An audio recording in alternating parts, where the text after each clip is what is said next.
Hello students. तो हम लोगों ने लेक्चर 5A तक देख लिया था, ठीक है। तो अब हम लोग लेक्चर 5B स्टार्ट करेंगे, जिसमें कि हमारा जो थोड़ा सा डाइजेशन का पार्ट बचा हुआ था वो करेंगे और एब्जॉर्प्शन का कंप्लीट पार्ट करेंगे, ठीक है। और उसके बाद हमारा ये चैप्टर खत्म हो जाएगा। इसके बाद मैंने क्या किया है, मैंने एक समराइज्ड कर दिया है। इसके बाद एक और लेक्चर आएगा जिससे में रहेगा ऐसा कि आपको सारे डाइजेस्टिव सिस्टम, जो भी आपका चैप्टर है डाइजेशन एंड एब्जॉर्प्शन का, सारा इंपॉर्टेंट पॉइंट्स और थोड़े बहुत मैं आपको निमोनिक्स और ट्रिक्स भी बताऊंगा कैसे आप याद रख सकते हो, ठीक है।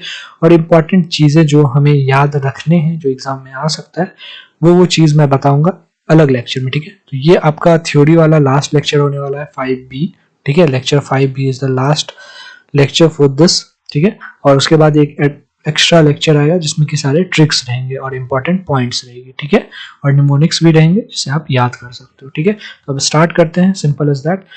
अब बिना टाइम वेस्ट किए हम लोग स्टार्ट करें उससे पहले मैं बता दूं कि थोड़ा सा सब्सक्राइब कर लेना है, ठीक है। हमारे सब्सक्राइबर्स ऑफ कोर्स आपको पता ही होगा कम ही है, तो हमें क्या करना है, ज़्यादा से ज़्यादा शेयर करना है, सब्सक्राइब करना है खुद को भी और लोगों को भी बोलना है सब्सक्राइब करने के लिए। वीडियो अच्छी लगे तो लाइक करनी ही है, बिल्कुल, उसमें तो कोई बात है नहीं, ठीक है। और शेयर ज़्यादा से ज़्यादा करना है। तो अब स्टार्ट करते हैं without wasting any time.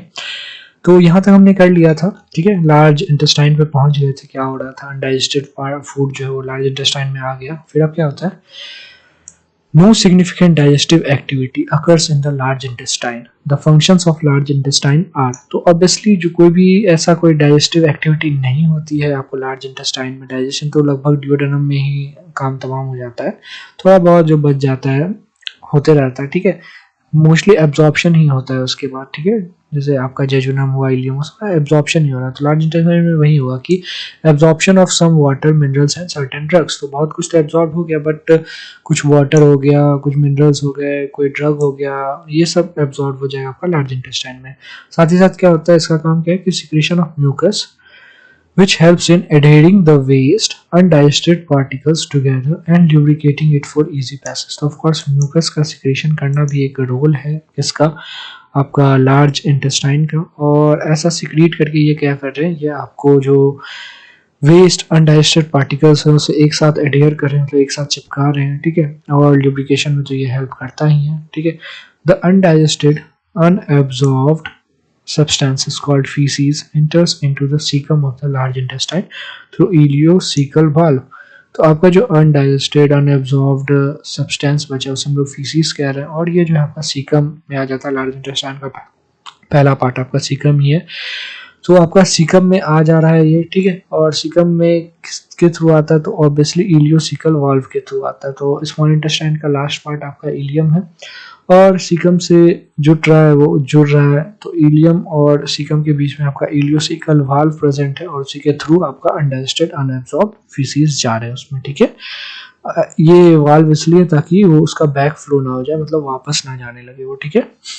Which prevents the back flow of faecal matter, वही बोल रखा है इसने कि ileocaecal valve prevents the back flow of faecal matter. It is temporary stored in the rectum till defecation. तो ये आपका हो गया, ये क्या करता है, टेम्परली आपका रेक्टम में स्टोर होता है। ये आपका, जैसे आपको पता होगा कि सीकम के बाद आपका कोलोन आता है, कोलोन में भी 4 तरह के कोलोन, असेंडिंग, आपका ट्रांसवर्स, डिसेंडिंग, सिग्मोइड कोलोन, ठीक है। और उसके बाद रेक्टम में आके ये आपको डिफिकेशन तक क्या रहता है, स्टोर रहता है, ठीक है। डिफिकेशन मतलब क्या हो गया, जो आपको फीसिस को बॉडी से बाहर निकालने वाला प्रोसेस डिफिकेशन हो गया, ठीक है। The activities of gastrointestinal tract are under neural and hormonal control for proper coordination by different parts। तो obviously जो आपका gastrointestinal tract है वो आपको न्यूरल और हार्मोनल दोनों कंट्रोल के अंदर है, मतलब न्यूरल कंट्रोल भी है इसके ऊपर, हार्मोनल कंट्रोल भी है। और ऐसा क्यों है, for proper coordination of different parts, ठीक है। फिर क्या है, द साइट, स्मेल एंड और the presence of food in the oral cavity can stimulate secretion of saliva, ठीक है। Gastric and intestinal secretions are also similarly stimulated by neural signals। तो of course हमने कोई अच्छा खाना देख लिया या कुछ अच्छा सा स्मेल आ गया, हमारा फेवरेट फूड का स्मेल आ गया, या हमारे माउथ में आपका हमारे ओरल कैविटी में आपका कोई फूड है, तो इस तरह से हम लोगों के पास सेंसेशन होती है। ऑब्वियसली न्यूरल सिग्नल्स स्टिमुलेट करते हैं किस चीज़ के लिए, सलाइवा को सिक्रीट करने के लिए, और सलाइवा बेसिकली सिक्रीट होता है। वहीं आगे दे रखा है कि गैस्ट्रिक और इंटेस्टाइनल सिक्रीशंस भी जो है वो भी आपको न्यूरल सिग्नल्स के कंट्रोल में है, मतलब न्यूरल सिग्नल्स जाते हैं और वो गैस्ट्रिक और इंटेस्टाइनल सिक्रीशंस को करवाते हैं। The muscular activities of different parts of the alimentary canal can also be moderated by neural mechanisms both local and through CNS। तो ऑफ कोर्स जो मस्कुलर एक्टिविटीज जो है आपको different parts of the alimentary canal में, ये आपको भी moderate हो रहे हैं किससे, by the help of neural mechanisms. ठीक है, न्यूरल मैकेनिज्म्स की हेल्प से ये रेगुलेट हो रहे हैं। और न्यूरल मैकेनिज्म भी कैसा, एक लोकल न्यूरल मैकेनिज्म और एक CNS वाला, मतलब central nervous system. Central nervous system भी कंट्रोल कर रहा है और आपको लोकली भी न्यूरल मैकेनिज्म्स के हेल्प से मस्कुलर एक्टिविटीज को कंट्रोल किया जा रहा है एलिमेंट्री कैनाल में। ठीक है, ये हो गया आपका फंडा। Hormonal control of the secretion of digestive juices is carried out by local hormones produced by gastric and intestinal mucosa।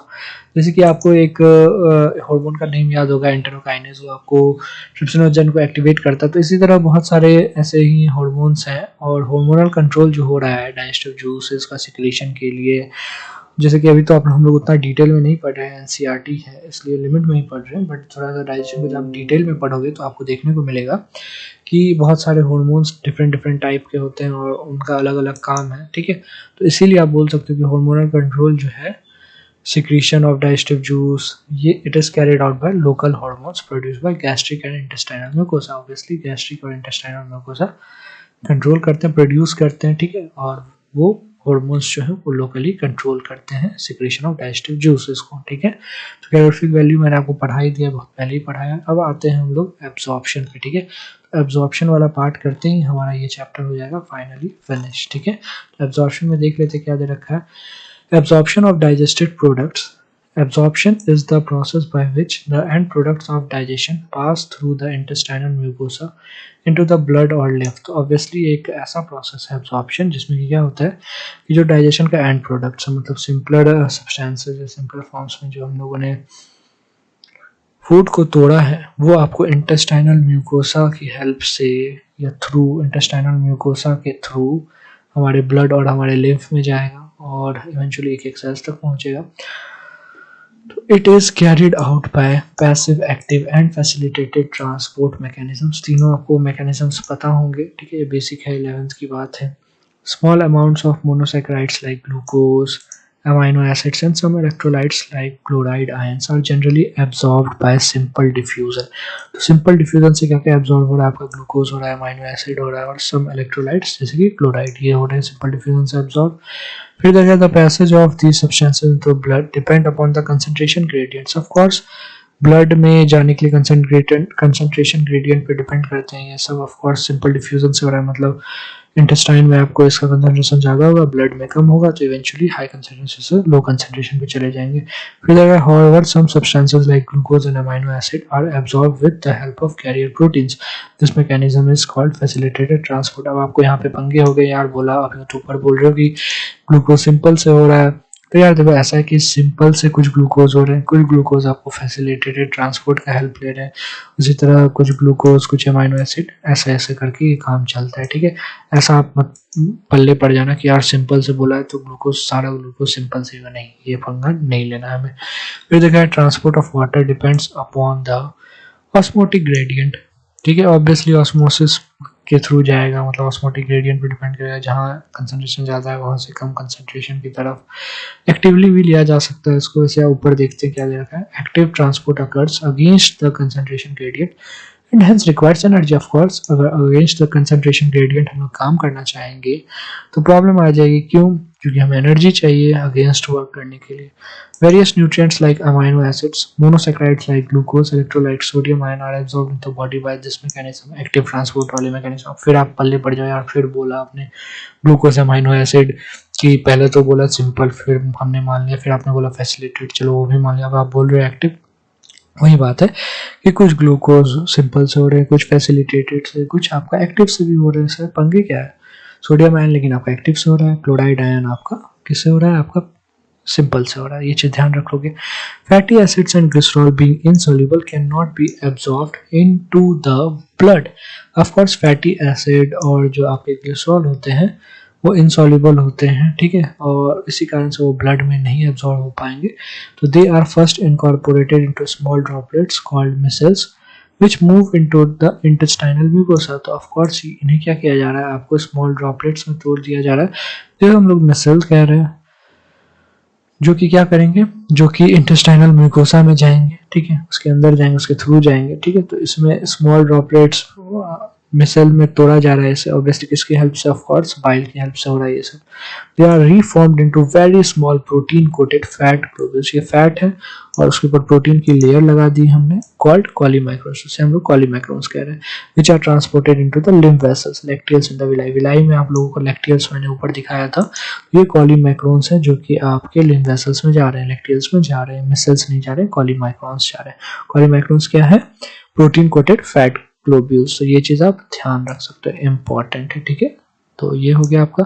These lymph vessels ultimately release the absorbed substance into the blood vessels. Of course lymph vessels का आपको पता ही होगा, veins में जाके dump करते हैं सारा चीज। तो वही है कि these lymph vessels ultimately release the absorbed substances into the blood stream, ठीक है।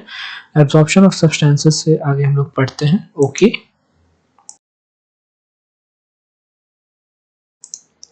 Absorption of substances takes place in different parts of the alimentary canal like mouth, stomach, small intestine and large intestine. However, maximum absorption occurs in the small intestine. A summary of absorption, sites of absorption and substances absorbed is given in table 16.1. तो table 16.1 पे अभी आएंगे।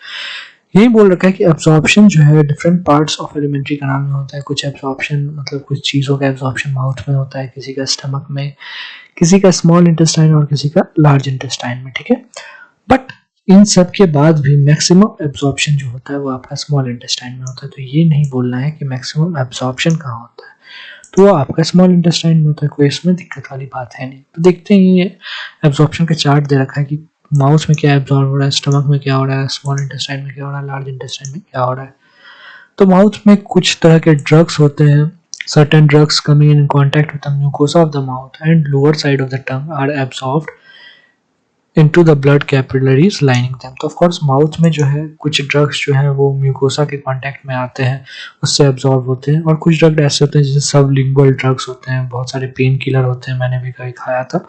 तो बहुत सारे जैसे pain killer होते हैं थोड़ा पोटेंट टाइप का, तो उसे क्या करना रहता है, आपको टंग के नीचे रखना होता है और वो आपका एब्जॉर्ब होता है, और जो उसके नीचे ब्लड वेसल्स है उसमें डायरेक्टली एब्जॉर्ब हो जाता है, ठीक है, डिजॉल्व होता है, सॉरी, वो सलाइवा की हेल्प से, और आपका ब्लड कैपिलरीज में डायरेक्टली एब्जॉर्ब हो जाता है, ठीक है। तो माउथ में ये फंडा। स्टमक में आपको वाटर का एब्जॉर्प्शन होता है, सिंपल शुगर्स एंड अल्कोहल और कुछ सिंपल शुगर्स का एब्जॉर्प्शन स्टमक में होता है।